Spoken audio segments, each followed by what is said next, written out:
Okay, welcome everyone to the Tech RRT webinar. This is a capacity strengthening webinar series that the Tech RRT has started, and this webinar today is an IYCF orientation for non-nutrition sectors. As we get started, I would like to take the opportunity to ask everyone to mute yourself and to turn off your videos. This will make the webinar training much more interesting for everyone. So if you're having trouble finding that, just go to the bottom right-hand side of your screen. There's a button that says audio and another button that says video, and you click on those to mute yourself. Thank you very much. Okay, we shall start now that I believe everyone is muted. Great. Okay. So as I said, today is the IYCF orientation for non-nutrition sectors. Of course, we have some people from the nutrition sector on the call today, I understand, and you are more than welcome as well. I hope you don't find it too basic for you. Great. So today, first to just go through today's webinar, first maybe I should introduce myself. My name is Andy Kendall. I'm the Tech RRT Program Manager. In a minute, I'll be introducing our presenters. So today's webinar, first we'll go through the introduction and the objectives of the webinar briefly. We'll have a very quick overview of the Tech RRT. Lots of you have already seen this before, as I see we have some regulars for today's orientation. So the actual orientation today will be done by two people, Michelle Gorgon, who is the Tech RRT advisor for IYCF-E and for CMA. We also have Alexandro Iemo. He's from Save the Children. He used to be a Tech RRT advisor for IYCF-E. Now he's changed. He's still with Save the Children. He still is working very closely with the Tech RRT. He is the global IYCF-E advisor for Save the Children UK. At the very end, after the presentation, we will have questions and discussion. So feel free during the webinar to type in any questions you have into the chat menu. As well, right now, if you want to go ahead and introduce yourself on the chat menu, let us know the organization you're coming from, what country you're in. It would be nice to have that information. Otherwise, I'm going to go ahead and get started. I hope everyone can hear me all right. So please let us know also on the chat menu if you can't.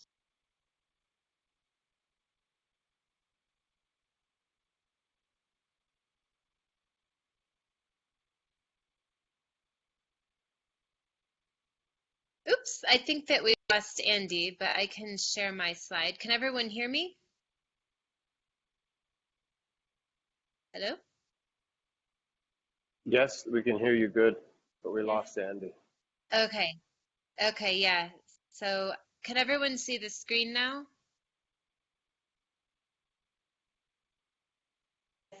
Yes. Yes. Okay, thank you, sorry. Sorry, yeah, I'm not sure, maybe Andy was having a technical difficulty. So as she said, myself and Alex will be presenting this webinar. And following the webinar, we'll have time for question and discussions. As we're presenting the webinar, if anything comes up, feel free to post it in the chat or save your questions until we prompt for them so as not to interrupt the presentation.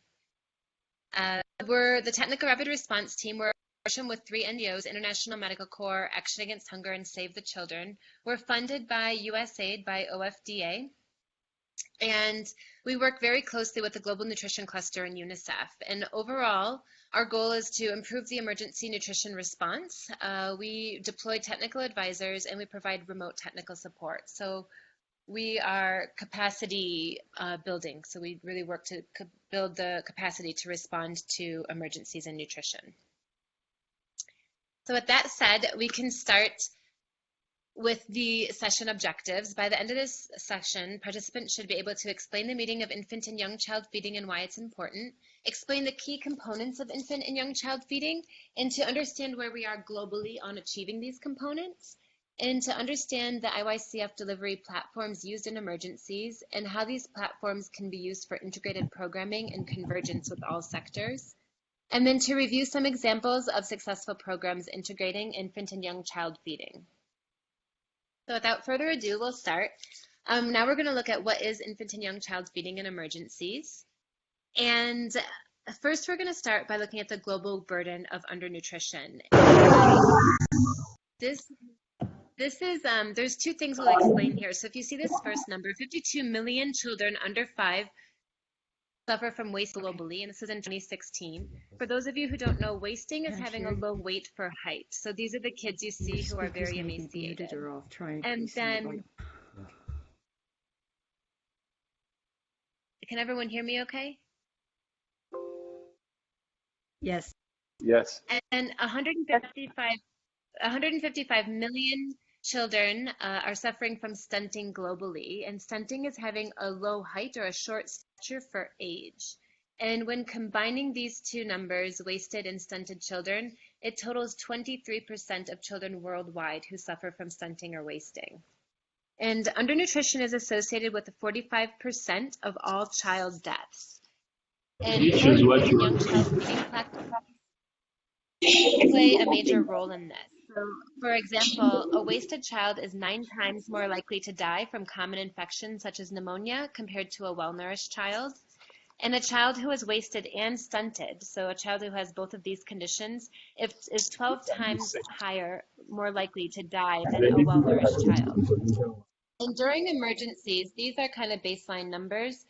So during emergencies, risks associated with undernutrition increased child mortality up to 70 times higher than these average numbers. So that's why infant and young child feeding is very important in emergencies.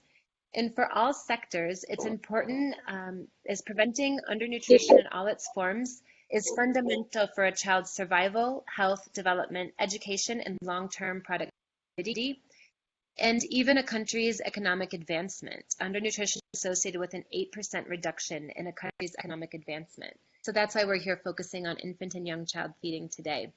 So what is IYCF-E? For those of you who are from other sectors who don't have a background, it means infant and young child feeding in emergencies. And when we talk about infant, we talk about those 0 to 11 months of age. And when we talk about a young child, we talk about those up to 2 years of age or to 24 months. So looking at the beneficiaries of infant and young child feeding programs, it's all pregnant and lactating women and infants 0 to 23 months. And then just to define an emergency, I'm sure everyone is familiar, but it's an extraordinary situation of natural or political origin that puts the health and survival of a population at risk. And as we go through this presentation today, and also in your work in the field, it's important to look at things through the lens of a mother with a young child. So looking at this picture on the screen, try to think of things through this mother and child. What is she seeing through her eyes? What kind of challenges might she be exposed to that those without children or who aren't pregnant would not be exposed to? So why focus on infant and young child feeding? Just to interrupt 1 second, there's, can I just remind everyone, please, to try to mute your microphones. Please go to the bottom right-hand side of your screen. There's an audio button, and please click there to put yourself on mute. Sorry, Michelle, go ahead. Well, that's okay. So we focus on infant and young child feeding because the first 1,000 days of life, this is from conception until 23 months of age. Once the woman conceives, we focus on the pregnant woman, and then once she gives birth, we focus on the child up until 23 months. And this is a key period of rapid growth and development for the child. And when they don't get enough energy and nutrients to support growth, they become wasted, like this first picture on the screen. They can get edema, which is water retention, which is the second picture on the screen. They can become stunted. So if you see the third picture, these two little girls, they're actually the same age. They're both 3.5 years old, but the one on the right is stunted. She didn't get proper nutrition. You can see her short stature. In addition, like this fourth picture, they're more vulnerable to illness and death. And these have long-term consequences. If a child fails to catch up on their growth, if they fail to get treatment, it increases the risk of disease and death, and then there's lower productivity as an adult. However, the good news is it's preventable, which is why it's important not to overlook infant and young child feeding in emergencies, because even with children in these pictures with kind of more cases, oftentimes the negative long-term consequences can be reversed or avoided with proper early treatment. So infant and young child feeding in emergencies, when we talk about it, it concerns really protecting and supporting safe and appropriate feeding for infants and young children in all types of emergencies, and really focusing on the well-being of mothers, which is critical to the well-being of their children. So what is infant and young child feeding, and how can we create a supportive environment? Well, look here. So on the right side of the screen, you can see what we mean by appropriate infant and young child feeding. And there's these key practices that we encourage everyone to kind of know and to support. So the first is early initiation of breastfeeding.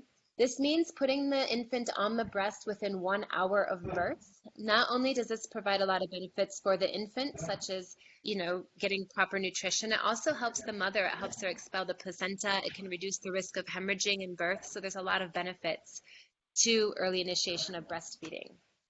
Following this, we have exclusive breastfeeding, meaning that we don't provide anything except for breast milk from 0 to 6 months. This means no water, no teas, no porridges. The only thing that is safe is certain medicines as prescribed by a doctor. And then we continue breastfeeding up to 2 years or beyond. So even at 6 months, breast milk no longer becomes sufficient to provide 100% of an infant's needs, but it still provides 50% of the needs of nutrition for that infant. So it's important to continue breastfeeding while also introducing some complementary foods. And when we say appropriate complementary feeding, all we mean is that the child should be getting a varied diet, including 4 or more food groups per day. And they should look at their meal frequency and make sure they eat a sufficient number of times during the day. And this can be anywhere from 2 to 4 times, depending on their age and situation.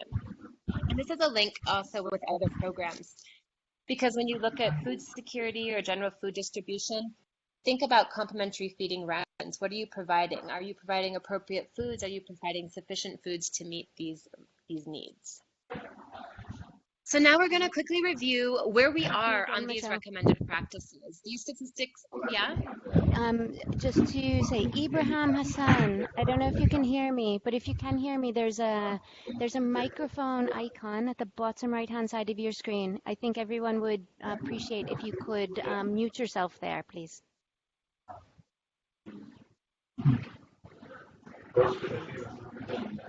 Ibrahim, can you hear me? Yeah, my network is poor. Okay, there's a microphone icon on the bottom right-hand side of your screen. If you could click on that to mute yourself, that would be appreciated. Do you see it? Thank you very much. Okay, back over to you, Michelle. Yeah, I think it's better now. So now we're going to quickly review the global coverage of these recommended behaviors. We're going to look at them one by one, and we're going to look at where we stand globally with each one. So looking at early initiation of breastfeeding, in 2015, there were 140 million live births. Of these births, 77 million newborns had to wait too long to be put to the breast. This means that only 45% of newborns were put to the breast within the first hour of life. And looking at exclusive breastfeeding, 3 out of 5 infants under 6 months of age are not receiving the protective benefits of exclusive breastfeeding. And looking at continued breastfeeding, as we discussed, breastfeeding rates decrease by about 1/3 between 12 and 23 months. So at between 12 and 15 months, 74% of infants are receiving some breast milk, and this drops to 46% between 20 and 23 months. And as we know, breast milk still makes up quite a large percentage of the calories and the nutrients an infant needs. So these are worrying behaviors. And then looking at complementary feeding practice, as more infants are being fed solid foods at the recommended age than in the year 2000, but 1/3 are still waiting too long for their first bites. They're still waiting too long to introduce complementary foods. They are introduced complementary foods. Half of children 6 to 23 months of age are fed a minimum number of meals a day for their age. And looking at dietary diversity, which is getting 4 or more food groups per day, it's lowest among the youngest children. On this graph, only about 20% of children between 6 to 11 months are getting the recommended number of food groups per day. And it's most critical for these children because they're the youngest and the most vulnerable. And then globally, only 1 in every 6 children is receiving a minimal acceptable diet. This means they eat the proper number of times per day and the proper number of food groups per day, which is 4 or more. So looking at across the continuum, just to kind of sum up those slides, overall, too few children are getting the nutrition they need to survive, grow, and develop. And if you look at this slide here, only 45% of children are receiving early initiation of breastfeeding. Only 43% are exclusively breastfeeding from 0 to 6 months. 64% are introduced timely to complementary feeding. Only 52% meet the minimum meal frequency, 29% meet the minimum dietary diversity, and then those combined, only 16% are meeting a minimum acceptable diet. And then looking at continued breastfeeding, though 74% of infants are receiving some breast milk at 12 months, that dips down to 46% after 20 months. And so those are still worrying statistics. And this is the first global map of breastfeeding prevalence available. And it's actually quite interesting. As you can see that the difference between high and middle income and low income countries, so the darker the green is the higher the percentage of children who receive any breast milk at 12 months of age. So you can see there is a difference. This is where lower income countries are actually beating higher income countries because the rates of breastfeeding are much higher, though less than 40% of infants globally are being breastfed adequately. And so how does this impact our work? This impacts our work by looking at this next slide. You can see the low middle income countries are the blue, and then it goes up to the high income countries in yellow in this graph. And as we discussed in the last slide, most of the high income countries don't have as good a breastfeeding practices as the lower income countries. And this impacts us with situations such as the EU migrant crisis or what's happening in Colombia right now, because refugees come in and the breastfeeding practices of the host country has a huge impact on the breastfeeding practices of the refugee population or people entering the country. So for example, if a family of refugees is in Greece, and in Greece the doctor recommends formula feeding, that's going to increase risk of the infant for getting illness and early death. And we'll look at some of these risks of artificial feeding. It's much riskier in emergencies due to contaminated water. Potable water might not be available. Bacterial contamination of bottles. Sometimes there's no water available at all. Conditions are overcrowded. People are on the move. And then the supply of artificial formula or infant formula is very limited in the first place, or it may not be appropriate for that infant. And looking at this slide, there's much higher risks for non-breastfed children in terms of morbidity and mortality. For example, looking here, pneumonia mortality is 15% among infants who are not breastfed, but only 1% for infants who are breastfed. So what we can do, before I pass this on to Alex, I just kind of wanted everyone to look, kind of be aware of perspectives from the lens or the eyes of a mother and child. And looking at this situation here, I'm not sure if you all can spot the mother with the baby on her back. We put the arrow there and so you can see her. But when looking at this, you want to look at every situation through the eyes of a mother and child. And so when you look at this child, how would you feel if you were her? How would this feel being in this kind of chaotic situation? And what could improve this situation? So when looking at your programs through the lens of this woman, maybe in this situation you could have separate distribution lines or priority distribution lines for mothers with under 2 so they don't have to be involved in this chaos. And just for the last example, this is a mother and a child arriving in Congo in 1997. And what difficulties would this mother face having walked many miles to reach a camp? She might be tired or dehydrated, hungry, scared, stressed, or missing camp. And as we go through the rest of these slides, just keep this perspective in mind when thinking about the slides, when going back to your current programs. You can start to think of these situations through the eyes of a mother and child. And how can we make all programs and all sectors more supportive to infants and young children and mothers who are either pregnant or lactating? So I don't know if anyone has any questions. I'm going to hand over to Alex. So Alex, I'm going to stop sharing. Yep, thanks Michelle, thanks everyone. I hope my part is loading now. Can you see it? Not yet.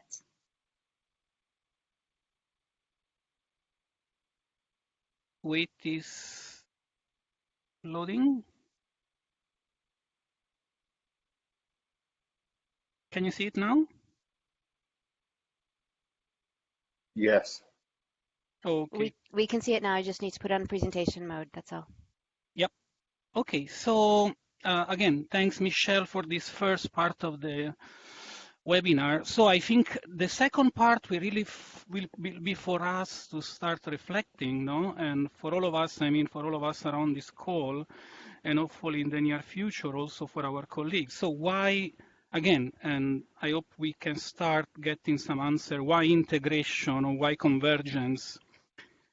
And one of the answers I think we found some time ago is, and you may be familiar with this, is the framework, the malnutrition framework, that clearly reflects some of the answer on why integration is a way forward, both in emergency and non-emergency as well. No, it shows about what are the different causes that brings us to a child to be malnourished or eventually to die. And also reaffirms the following concept that multisectoral approach increase our impact, our reach, makes our operations and intervention more efficient and cost-effective, again, reaffirms, consolidates our synergies and ensures complementarity, and in a way also ensures accountability. So this is one of the answers to why integration. Another answer was also suggested by WHO. This was an excellent document published a few years ago. So I have some background noise that again, Excuse me, Alex, can I jump in for just a second? Yeah. I think it's John I see that has had a mic, has been popping in now. He looks like he's on mute. John, if you can hear me, just if you can be sure to keep yourself on mute, that would be much appreciated. Thank you.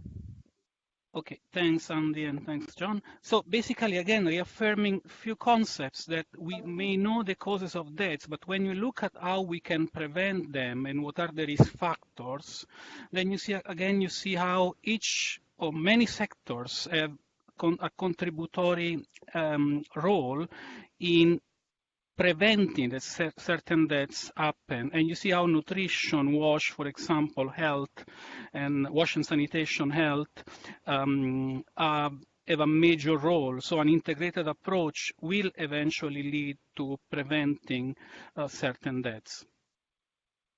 Now let me use some examples. I'm very thankful to one of our colleagues that is based in the East African region, is our WASH technical advisor, that from where I borrowed these a couple of slides. I wanted to give you some example where we can really see how the synergy between two sectors can eventually have major impact on the improvement of the life of the situation, specifically in an emergency context. So look at the household risk factors for an infant and a young child when you look at environmental health and WASH, no?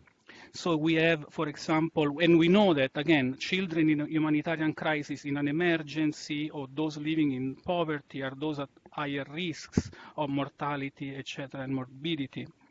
So we know what are the different risks in terms of exposure to excreta, in terms of handwashing, so poor handwashing practices, in terms of water contamination, in relation to infectious vectors, household air pollution, poor food hygiene that is very linked also with our complementary feeding recommendations, and in general exposure to waste. So you can see that all of these are risk factors that have a direct impact on how the child and his nutrition will be affected.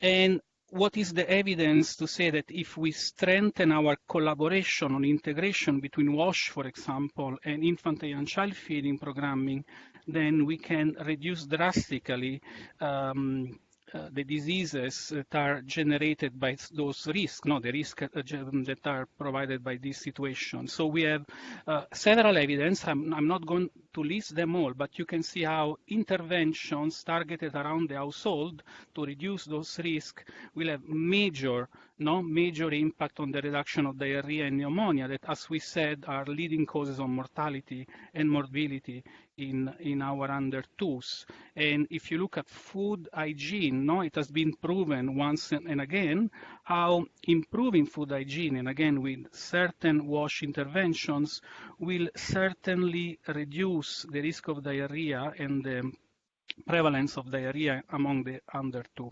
So again, this is just an example of how one sector integration with infantile and child feeding and convergence of interventions will have drastic impact on the outcome of our programs.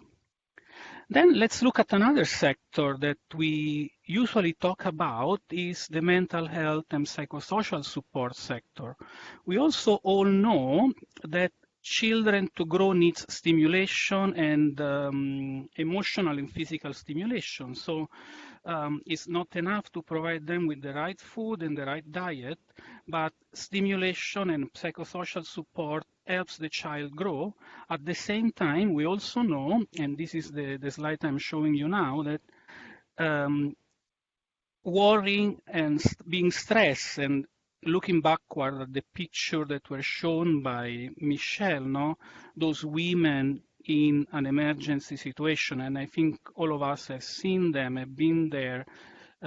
So this has a direct impact on the breastfeeding capacity, even if temporarily, on the woman, on the mother, and so specific support needs to be provided, and it's not just the nutritional support. So let's pause then and ask ourselves now, so what do I want to achieve with my sector? We all know we have our own goals, sector goals and objectives and targets. But now that we went through few relevant information that maybe we knew it already, or at least we were refreshed with, or maybe we have learned from the first time, can we see how, for example, IYCF programming can help us achieve our sector goals and objectives, and vice versa, I would say. So what guide us? What could guide us? And I am very pleased to share with you, and again, many of you may know about it, many may have heard, and some may not have known so far. We have an excellent tool that guides us all, so not just the nutritionist, but it's meant for all the sectors, is the infantile and child feeding in emergencies operational guidance, and we have the most revised version is 2017, version 3. It's really to provide, it's an excellent document because it's concise, it's very practical, and again, looks at both in terms of its scope, preparedness, response, and recovery in all contexts. And let me put this message, and this is it's close to my heart, to be honest, is infantile and child feeding in emergency is a universal intervention. It applies to all contexts, and Michelle mentioned some of the contexts that are not only the DRC type, but could be the Colombia-Venezuela crisis, it could be the European refugee crisis, it could be even the Canada bushfire crisis, and it's intended, and again, this is another, I want also to misspell some misunderstanding here, is intended for all policymakers, decision makers, relief workers, not just for nutritionists. Let me reiterate that. It's a guidance on IYCF-E, but for all of us, for all the sectors. And this is a slide we borrowed from the IFE, the Infant Feeding in Emergency core group that is leading, is a network of organizations, UN and non-UN, that really reiterates what I just said. The guidance is meant to inspire, to guide a multisectoral collaboration around infantile and child feeding interventions. And in the next slides, I will give you a few suggestions based on the guidance that, again, reiterates this two-way collaboration, and this is another point that I would like all of us to go home with. No, the first is infantile and child feeding interventions are universal, are not just for the poor, are not just for a certain type of population, but are for all women and children affected by an emergency. And what we're talking about here is a two-way partnership between sectors, among sectors. So if you look at health, what is being recommended, for example, is ensuring integration, among others, of IYCF support in our antenatal care, postpartum care, no? So having the skills and the resources and the space to do so, no? This is based again on the guidance recommendations. Or if we look at another sector, subsector, the cash subsector, on how whenever we define or design intervention related to cash support or cash programming, how to ensure that certain groups are actually targeted as priority groups in our intervention. So in our case, for example, family or women with children under 2. There is a very interesting section on food security and livelihood in the guidance that again provides a menu of opportunity and recommendations that needs to be adapted in the context, but again reiterates the attention and the fact that we need to be sensitive to that group, vulnerable group, no? The women, the mothers, the caregivers, and their children under 2. Child protection has been historically an area where we have always established some great programming and integration in relation to the detection, for example, and the referral of children needing special assistance from a nutritional point of view, no, those abandoned or orphans, for example. So having, for example, as a recommendation, a strong referral system that provides for those children identified by the child protection teams in need of nutritional support or infantile and child feeding support. This is one of the key, no, potential aspects for integration. And again, WASH, we have already spoken about it in the earlier slides where you saw how important and critical and would say even natural this integration should be in ensuring that WASH interventions are part and IYCF interventions are part of our integrated programming, no? So ensuring, for example, that WASH, all the facilities, either OTP for nutrition, health facilities, any mother-child friendly spaces do have the basic minimum WASH standards in place, and our communication, our advocacy, our community support mechanisms, no? Our behavioral change interventions in the emergency also have integrated messaging.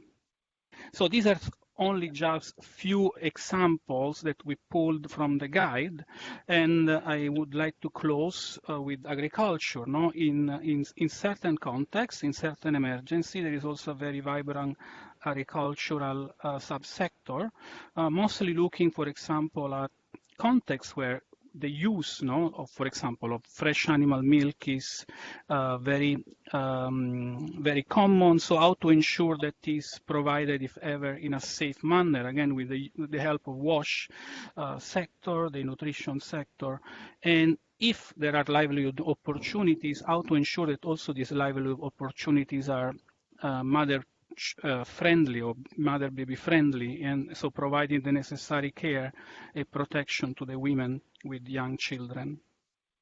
So all of these are examples that come from this key recommendation from the guidance, are very concrete, and I really encourage you, and this is the purpose of the presentation, to go back to this document and see from your sector's perspective, no, how this recommendation can be adapted at the national, response-based, global, regional.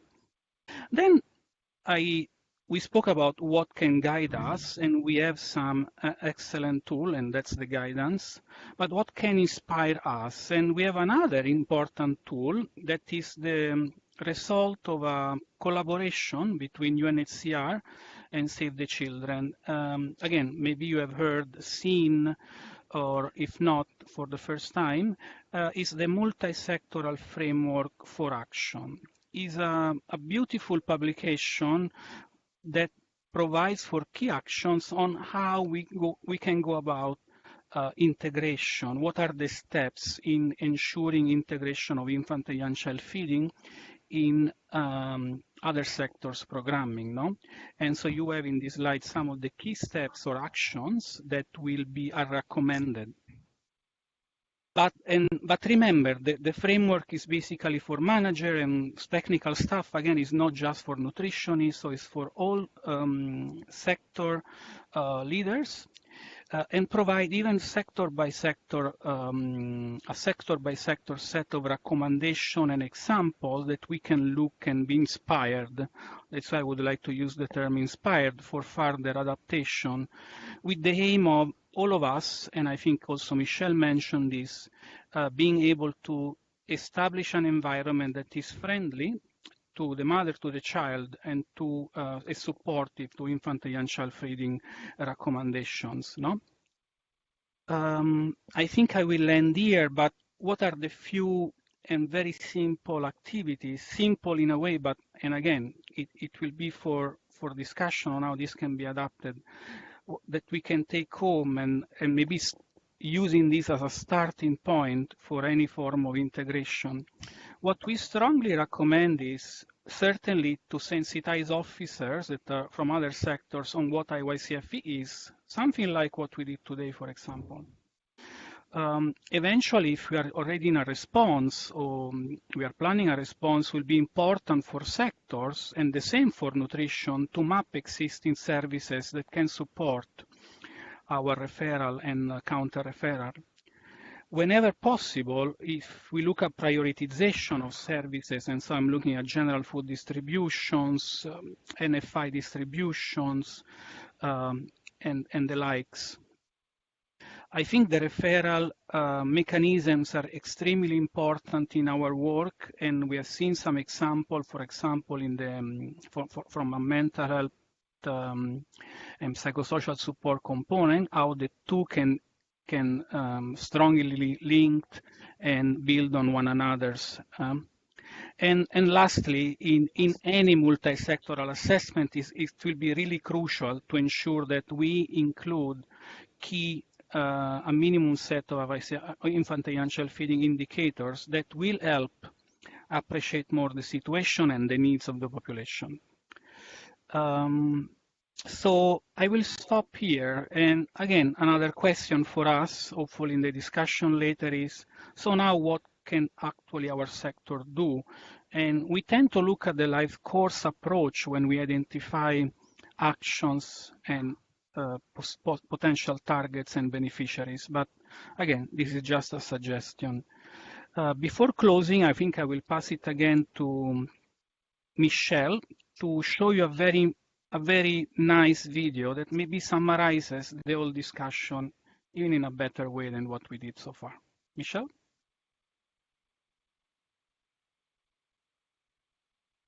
Thanks, Alex. Yeah, I'm just going to share the screen. I think that maybe we can do a Q&A and then end with the video, because I'm not sure how the video will play. So Andy, what do you think? Should we do the Q&A or ask for any questions, and then people can choose to stay and watch the video? Let's try the video, I think, and just give it a minute. Should we try the video? Yeah, and then if it doesn't work, we go on. Okay, we'll try the video, and then please respond in the chat if you can see it.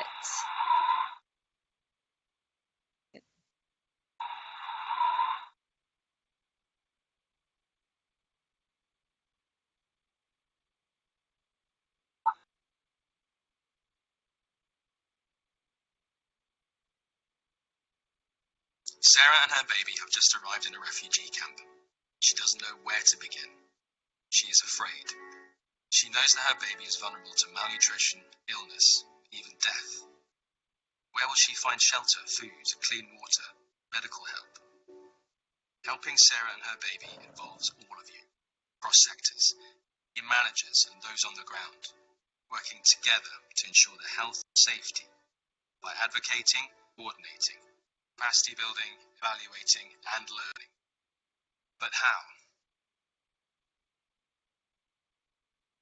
UNHCR and Save the Children used a framework for actions to help Sara. Infants and Young Child Feeding Framework. Follow Sara's journey to see how different sectors can contribute to an IYCF-friendly. On arrival at the refugee camp, the health team guides Sara, breastfeeding and pregnant mothers, to shelters nearest the health facility. Once settled, the food security and livelihood team guides her to food distribution points where she is prioritised in the queue. The team will ensure a shady breastfeeding space for Sara. Now back at her shelter, water, sanitation and hygiene team pays Sara a visit to demonstrate proper hand washing and safe disposal of child feces. When Sara is ready to socialise with other mothers, the child protection team will guide her to a baby-friendly space. Run alongside a child-friendly space, she will find support. The health team is there to vaccinate the baby and support Sara with IYCF practices. He is concerned about her baby starting solid foods in a few months. They refer her to the nutrition team for follow-up. Advice from the nutrition team about how to start solid food from 6 months of age is given. A cooking demonstration alleviates Sara's concerns. Behind the scenes, the camp management team ensures donations of breast milk substitutes are not accepted and immediately confiscated as distribution to the population is unsafe. Now that her immediate needs are met, Sara has time to attend adult learning sessions. The education team offers various session times and locations so Sara can attend when convenient, while continuing to breastfeed. Sara and her baby count on you, working together across sectors using the IYCF framework to help Sara keep her baby healthy, strong and confident to care for her family.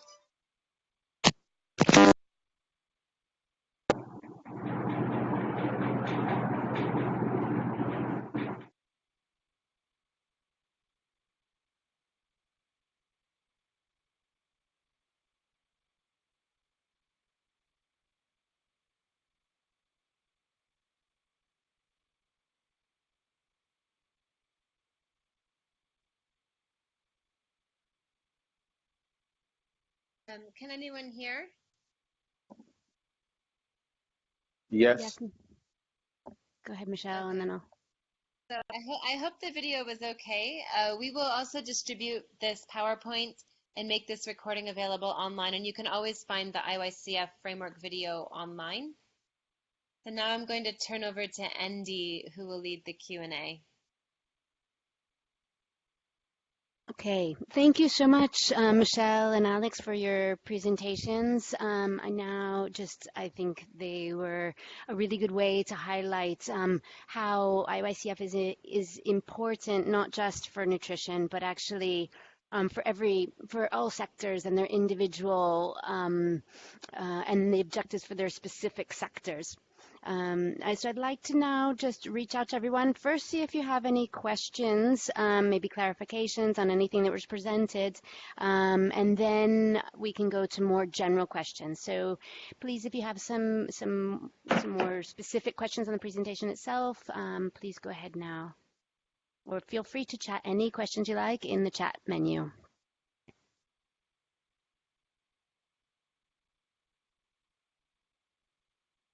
So there's a question, is the multisectoral framework for action available in Spanish? Alex, for now is in English. Sorry, for now is in English. I understand there are plans for French and Arabic. Let's see if the Spanish will be and when. Did you hear my answer? Yeah, okay. Well, Yes, Yvette said she did. Yvette, I am a Spanish speaker and can help. The multisectoral framework I know it would be wonderful in Spanish, so hopefully they'll be getting it on board. But if you do have any specific questions, I can help to get some answers for you if you need them.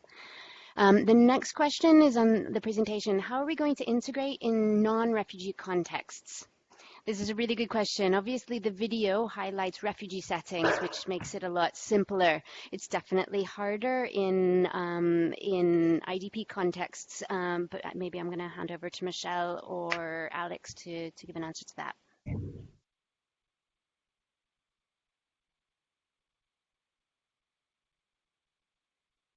Michelle, you want to? I think you can go ahead, Alex. I'm not sure if Michelle is there. Yeah, no, I think the how is always very contextual. Yeah, the video is specific to refugee because again the framework was developed with UNHCR, you know, their mandate. But generally, the key questions and on how to integrate there are key principles, and I think is always how we're looking at the mother, we're looking at the child, we're looking at the needs and the support. Certainly the intervention will change, may change in general for some, no, but the principle will remain the same, is ensuring that the mother has the support needed, both if she's in a camp or she's in a community, no, and that support will enable her to feed the child, no, to provide that appropriate infant and child feeding practices. I hope I answer in brief to your question. Great. Thank you, Faisal, for the connection. The next for the question, not connection, sorry. The next question is MHPSS under health in the multisectoral guidance, and should it be separate if it's not separate? In the guidance is it's a separate, but not because we are separating it from health. If you look at the guide, sorry, in the guidance, in the operational guidance is under health, but we, for example, as in terms of health sector, is an health sector expression, but in terms of integration, we are integrating MHPSS support to nutrition, for example, no? So again, it's part and parcel of the health sector, but we want to integrate it with other sectors. So we are not separating it from health, but just integrating with other sector. I just want, could I jump in here quickly just to talk about integration and what's separate and what's not? I think that one of the main things is almost creating referral linkages. So with psychosocial programs or WASH programs or any programs to kind of link them up with IYCF activities. So they can, you know, be separate programs, whether maternal child health is separate than health or health programs and not, but also just creating referral linkages between all programs is very helpful. Great. Okay. So the next question is there, I'm not sure that I understand the question, but let's see if Alex and Michelle do. Any guidance on non-financial best practices in getting mothers returning and completing counseling sessions? May I? Go for it. Yeah, no, first, thank you for this question, because to be honest, this is, I heard about, basically, if I flip the question seems that in certain context, that's what we hear, that's what we are told, women looks for incentives, no? Again, I'm flipping the question, right? In general, I would say that, again, we need to look at the context and the situation. We need to look at what we are asking the women to do. So I give you an example. When you say completing, again, we need to understand what completing is, but if you say, I want the mother to access the services, and I give you an example one, that means for her to climb a mountain under the rain and without any support, that's an issue, that's a scenario, and I believe women will say, why should I go there and do all of this, put at risk even my life? So it's, again, it's look at the context where we are doing something, look at if we are doing it really in the best interest of the mother and the child, look at the fact if we are able to, we're setting the condition for her to appreciate what we are doing, for her to like to come back, no? And also at a certain point, look at if there is a need to do something else, no? And for example, without mentioning where, but there was an identified need to combine, again, a facility-based intervention with a more community-based intervention, no? Because the women felt more at ease and more comfortable to do counseling or to attend counseling sessions in their neighborhood more than to go to a facility, no matter how beautiful and nice that is. No, so again, it's very contextual, but yes, so the incentive is ensuring the comfort. That's the incentive that sometimes they are looking for. No, it's not just the financial incentive. Michelle.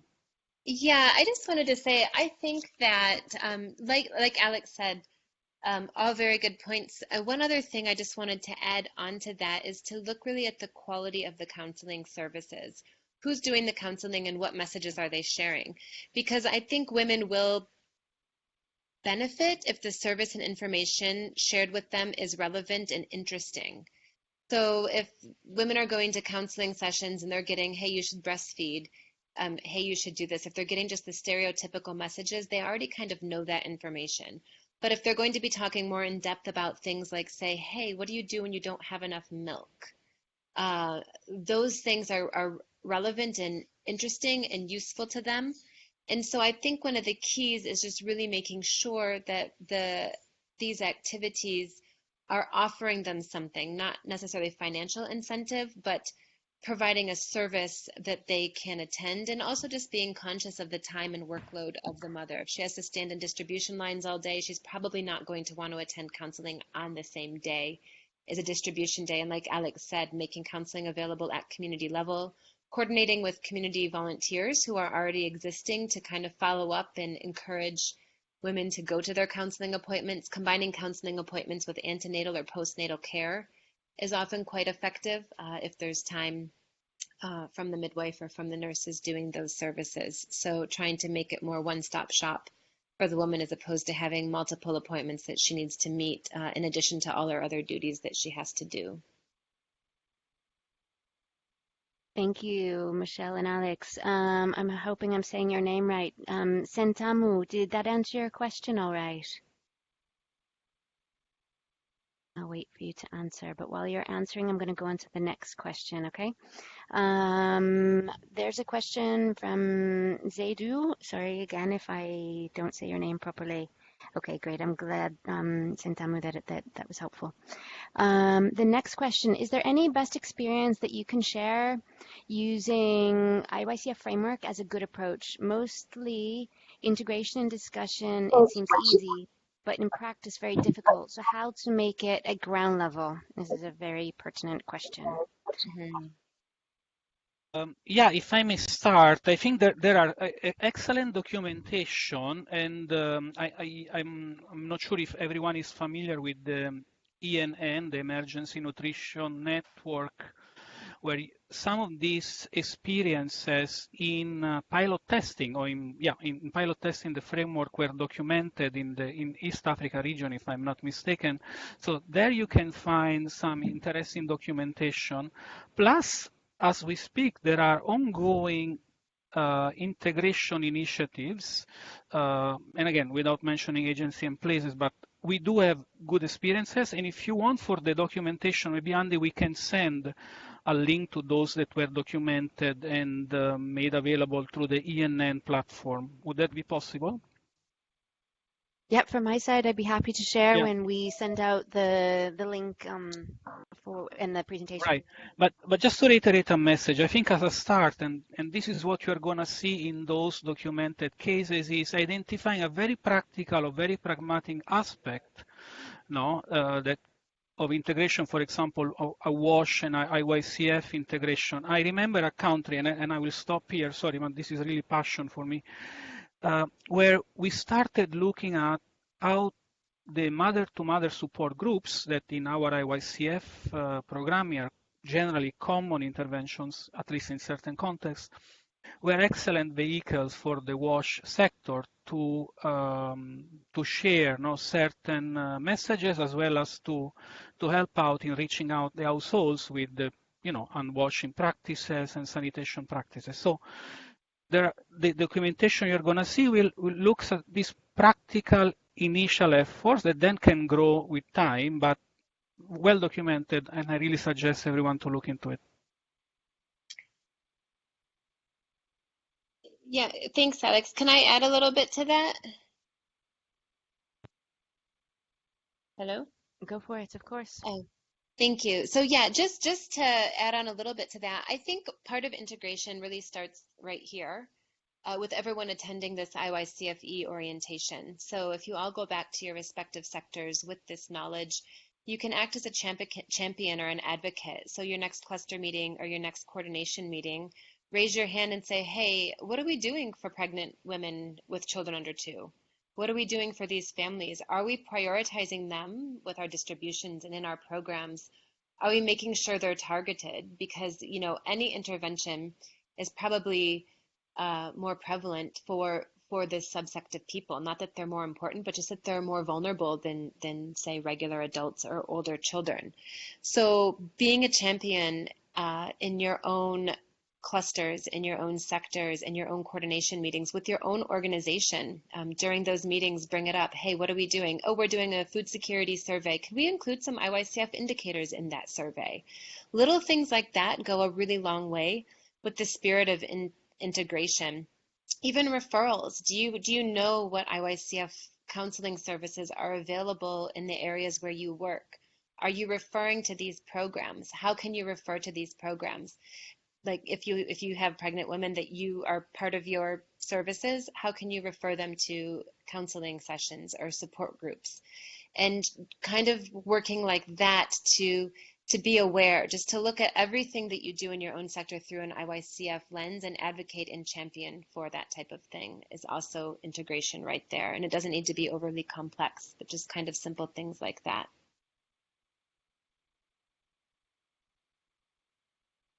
Great. Thank you, Michelle and Alex. I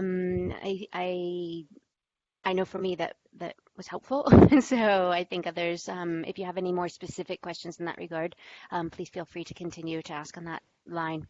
The next question, I didn't notice specific advice on HIV. My link was dropping in and out a bit, so I may have missed it. This is Bindi. Where I am, some organizations are operating an outdated advice on breastfeeding and HIV, i.e. providing artificial milk to HIV positive mothers.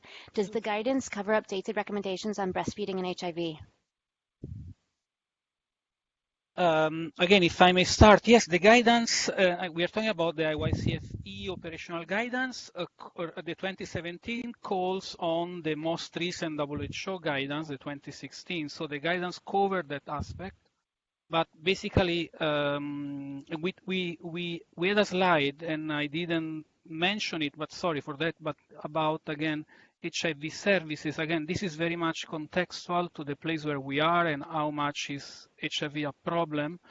But the general recommendation is we are using the 2016 WHO recommendations and the principles that follows. And the second point is we always look at what is the country policy in place and see if we can, if it's a requirement to adapt to that policy, if in case the government, for example, is responding. So we always refer to what the national policy in certain situation is. But again, just to go straight to your answer, to your question is, yes, the guidance cover for that. I agree we need to do more advocacy, more efforts to update our health workers on the 2016 WHO recommendations. But for those in the HIV sector, we have seen that, and for nutrition in particular, how the guidance around this HIV and infant feeding has changed drastically since 2010 to 2016. So it's a fast-moving issue, and again, to be able to disseminate the message correctly takes a bit of time. So we ask, again, this is an effort of all of us, no, to ensure that our health workers and nutrition workers are up to date on this. Back to you.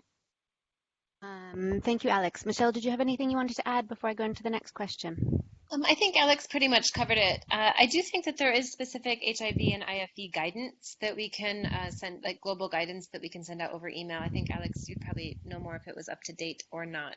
But we could also distribute that via email. Yeah, and it's again, the mother guidance is the WHO 2016, then there was a document on HIV and IYCF-E, but yeah, basically the core recommendations remain the same, yeah. Yeah. Okay.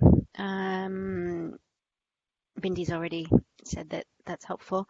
So the next question is from Yvette from UNICEF. One of the barriers we see in emergency situations is that distribution of food is not always suitable for complementary feeding. Do you have any experience where this was achieved? What tools were used with other sectors, agriculture, food security, to achieve that? Advocacy, list of suitable food, etc. Maybe we can go first to Alex and then Michelle, if that's all right. As we've Yeah, no, and Yvette, thanks a lot. And again, maybe as you know or others knows, is for the first time, to be honest, that our guidance, the IYCF-E guidance, has a specific section on complementary feeding in emergencies. I think much work needs to be done, but there are key recommendations to the type of let's not donate those products because of what you just said, no? That they may not, generally they may not be suitable, etc. Do we have some good experiences? I think if I look at the agency where I am now, we have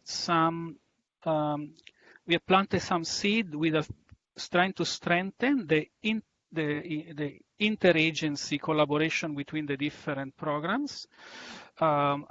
We still don't have a documented experience, I'm sorry, but this is really the challenge for all of us, how to, in general for complementary feeding, not just in emergencies, but in emergency. But it's important that finally the guidance talks about it, and hopefully we will have more tools in the near future. But sorry, I don't have documentation yet of success stories, from my end at least, maybe Michelle.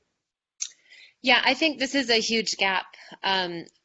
I think it would be interesting. I know I was in Greece a couple years ago and they were working on developing a guideline. Maybe Alex, your organization would know a bit more about this, of types of foods to include in complementary feeding rations. It is quite a challenge. I think one option which has cost implications is to kind of concurrently with the general food distribution is to kind of do a blanket feeding of children 6 to 23 months to make sure they're getting a ration that's kind of separate from, you know, the family ration, or at least to even look at the proportion of the general food distribution and make sure that it's calorically sufficient to meet complementary feeding needs in addition to the needs of all the families. That's a good first step in sort of in the interim of waiting for better guidance on this. But yeah, that is a noted gap. Thank you for that question. Okay. Thank you, Michelle and Alex. Now we've come to the end of the questions that are in the chat box. If anybody has any other questions and wants to either ask in the chat box or if you want to just pipe in, you're welcome to now. If there aren't any other questions, maybe I'd like to ask the participants a couple of discussion questions. Obviously, during the presentation, I think it was expressed that we're looking for inspiration on what people have done that seems to work. We're looking to find those best practices, or I don't even want to say best practices, practices that have been tried and they seem to teach us something that maybe can make our program a little bit better. We can call them best practices or just something that's good to do. Doesn't have to be quite so formal. So looking for a few simple activities that we can do in the different sectors. Before I open it up for that, there's been another question that's come in from Bindi. Following up on Yvette's point on suitable complementary foods, there are risks in providing supplementary foods, especially if they displace breast milk or family foods. Any guidance on this? If I may start, again, Bindi, thanks for the question. As I was telling earlier, for the first time, let me say that the infant and young child feeding in emergency operational guidance has a section on complementary foods, recognizing the importance and the risks, as you said. So there is a guidance on the fact that we should not seek donations of this product or should not be donated because they may not be, whatever is provided may not be suitable.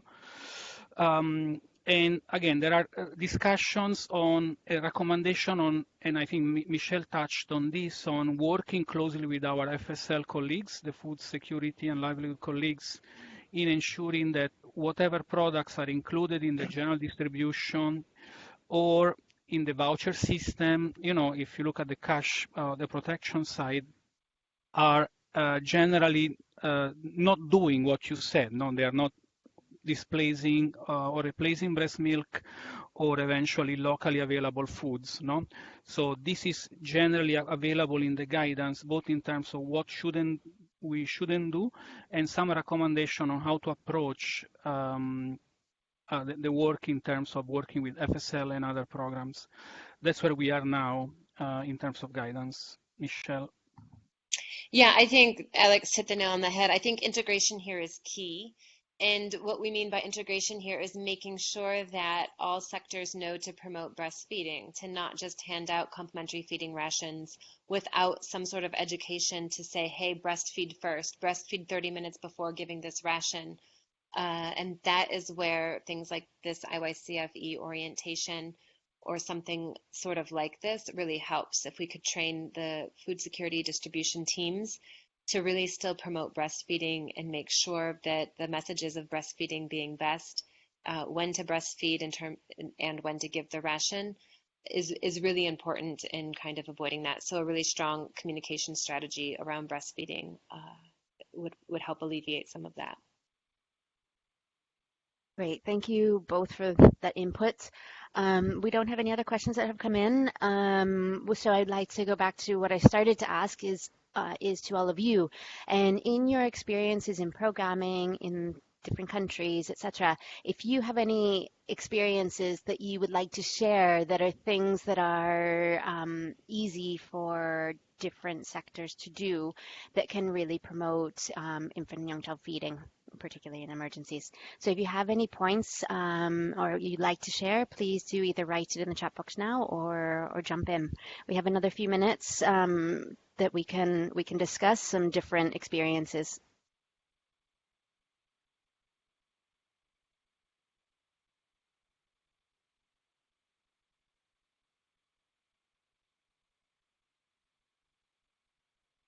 I'm not sure if anybody's typing, but I don't see anything popping up. I'll leave it for just a couple minutes to see if anybody wants to go into even small examples of what they've seen done in different contexts that might be useful for others.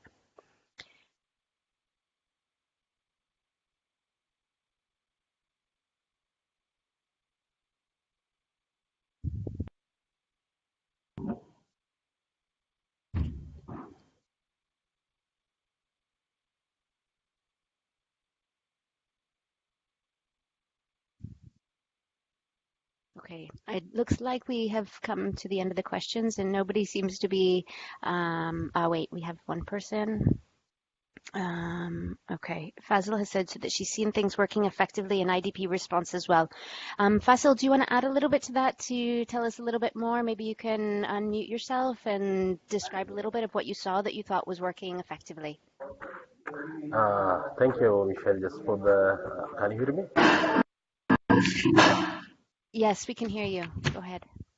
Yeah, you know that we are currently having IDP response in our country. Currently this is going on in the southern part of the country. So with these different sectors of from NGO and different the UN agencies came together, and that we have solved that these things are helping, especially with pregnant and lactating women, especially in the shelter clusters, in the general food ration, the nutrition things.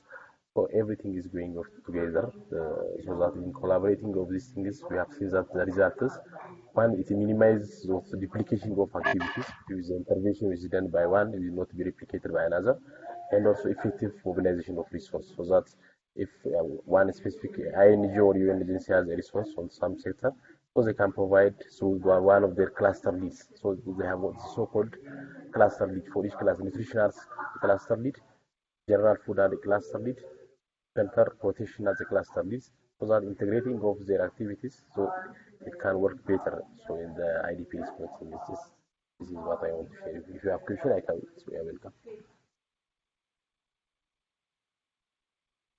Great, thank you, Fasil. Did anybody have any questions for Fasil about what he said? Okay, we've got a couple people adding some inputs on the chat box. So Marianne Ezen has said, in Nigeria, we incorporated IYCF messages in village savings groups to ensure vulnerable households infected or affected with HIV have some income to provide their children with adequate nutrition and education. Great, and thank you for that, Marianne. And Ruth O'Connell has said, I think it's also interesting to look at the impact of harmful traditional practices when looking to address issues around infant nutrition, particularly with MHPSS. Maybe, Ruth, maybe you could talk a little bit more about that, what it might be interesting to put a little bit more context behind it in terms of a specific example of a harmful traditional practice, if you have one. I suppose I'm looking specifically at situations where there are multiple wives who don't have access to the same resources that other wives would have. This is the specific incident that I was looking at in a project I worked on. And I just wanted to relate that back to how important the community mobilisation element of it was to allow children to have access to the integrated approaches we were trying to implement. Great, thank you for that. Yeah, I think it's a good example, and I think it expresses what we should be looking for. Okay, Bindi also has an addition. I think we need to present breastfeeding as a vital element of food security, i.e. the first food security for the most vulnerable. Has anyone managed to present breastfeeding effectively this way to food security folks? What responses or outcomes changes have you seen? May I, and as a participant this time, I did when we discussed, and I don't want to be complicated, but we discussed the food system and how breast milk is part of the food system, no? So for those that are familiar, no, is the whole process on ensuring food and nutrition security. So what is the response is they are, I mean, in the group that I discussed with, is they are I don't know if the term is amused or their curiosity increases, no? But certainly I would agree with you, is we need to ensure in our narrative that we speak a language that, you know, that they also appreciate and understand. So looking at breast milk as part of food security and breastfeeding for that, it's closing the gap in terms of how we discuss and how we present our priorities, no, and also sharing out their priorities, our priorities. So ensuring that the women, for example, are properly nourished, that will help ensure that the mother and the women are able to breastfeed. So I really like your approach, and I would agree. We need to exert this extra effort.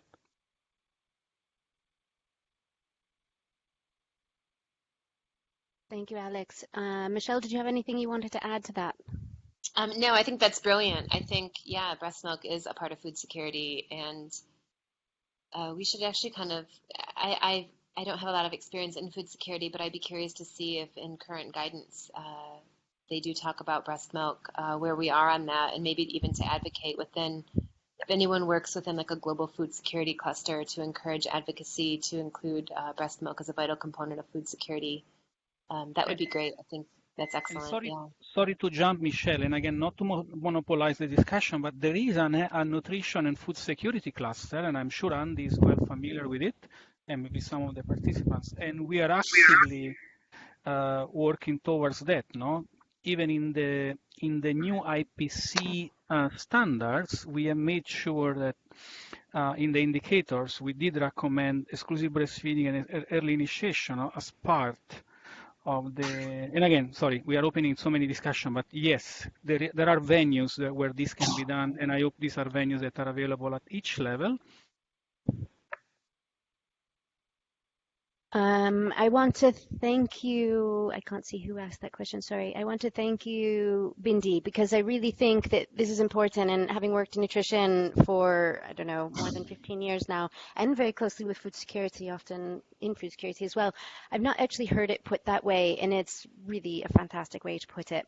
As far as the tech RRT is concerned and involved, we are actively a member of the intercluster nutrition working group, which works really closely with food security as well as WASH, and I believe we have some health people in it as well. This is actually something I think we should look into more, and I'm going to start asking about, following on from what you've said, Michelle, in looking at the food security guidance and how is breastfeeding portrayed in there. I'm going to raise it, in fact, at our next meeting.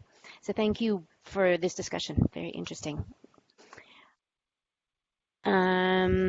Okay, does anybody have anything else they want to add? I see that Marianne has put a link in for the Food Security Nutrition Network. So have a look at the chat menu for that link.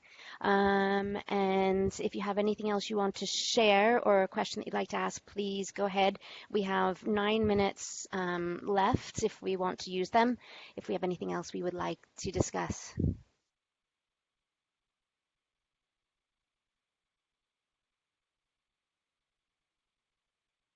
Okay. While I'm waiting to see if anybody has anything to say, I might as well take advantage and explain that we will be sharing the webinar slides with all of you. Before we do so, I will be sharing a quick survey monkey with you to just give a quick 5-minute evaluation of this webinar that you've attended today. It's very helpful for us to improve and to figure out if we should be doing more like this or other things. If you have any specific interest in something else, please feel free to share it with us. As you see on the slide that's still on the screen, there is a contact information for the Tech RRT. You can check out our website, or you can we would happily have you follow us on Twitter. As soon as we have the presentation ready to send and we've had a decent response on the evaluations, decent meaning good number, not necessarily that everybody rates us well, but that lots of people actually respond to the Survey Monkey. I'll share with you the presentation as well as the link to the recording. So if you want to watch it again, or if you would like to share it with others, please do feel free. No other questions have come in the meantime, so I think with that, I'd like to thank Alex and Michelle for their presentations, and I'd like to thank all the participants for joining, and all the participants who have shared questions and input. It's great to see such an active discussion. So thank you very much, and I look forward to being in touch with you in the coming days with the things that we have agreed to share with you today. Thank you, everyone. Thank you, everyone. Thank you. Thank you, everyone. Thanks. Bye-bye. Bye. Thank you. Thanks for the presentations.